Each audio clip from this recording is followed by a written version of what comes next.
The Xbox Summer Showcase is right around the corner, and there's a lot to look forward to.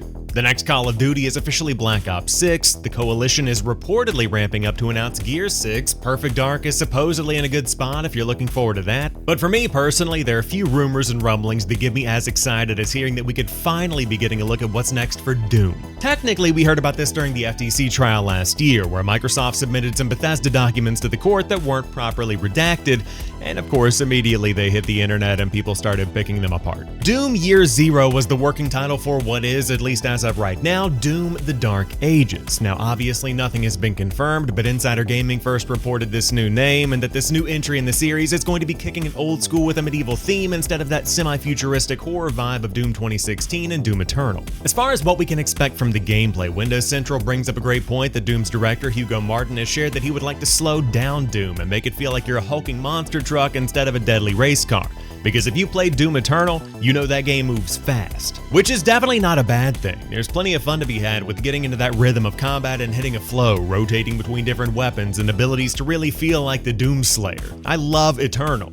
In fact, even talking about this makes me want to finally go back and play the Ancient Gods expansions. Now, I'm always going to be more focused on and excited about the type of game we're going to be getting from this new Doom outing, but there's also another half to this story. Doom: The Dark Ages isn't going to be an Xbox exclusive. Reliable insider Nate the Hate and Insider Gaming both reported that the game is going to launch on PlayStation 5, and Windows Central has confirmed that their sources are saying that as well.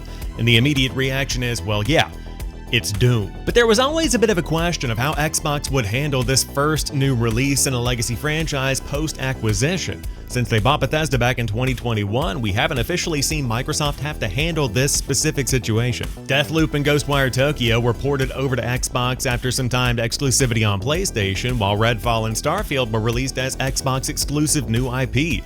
Now we're getting back into the meat and potatoes of what Bethesda is all about: Fallout, Elder Scrolls, and Doom. Now let's assume that these reports are true and that Doom: The Dark Ages isn't going to be an Xbox exclusive. That sets up these other legacy series for the exact same treatment, and that doesn't necessarily contradict what Phil Spencer has said through the years during these major acquisitions. At first, Spencer said they'd handle exclusivity on a case-by-case basis, which is corporate speak for doing what they think makes the most sense for either the bottom line or the value of the brand. With a game like Doom, releasing it as an Xbox exclusive could be the tipping point for some people to rush out and pick up an Xbox Series X or S, but you're never going to sell as many copies as you could if you had invested in bringing it to PlayStation or Nintendo. Beyond that, taking the game exclusive could backfire entirely and leave the people that have been playing Doom on PlayStation for decades feeling like Microsoft took the game that they love away from them. That's not exactly a great feeling to leave your fans with. And after you buy another company, their fans are now your fans. When it comes to bringing in revenue and keeping fans happy, it absolutely makes the most sense for Microsoft to keep those massive games like Fallout, Elder Scrolls, and Doom multi-platform. So then why buy an Xbox?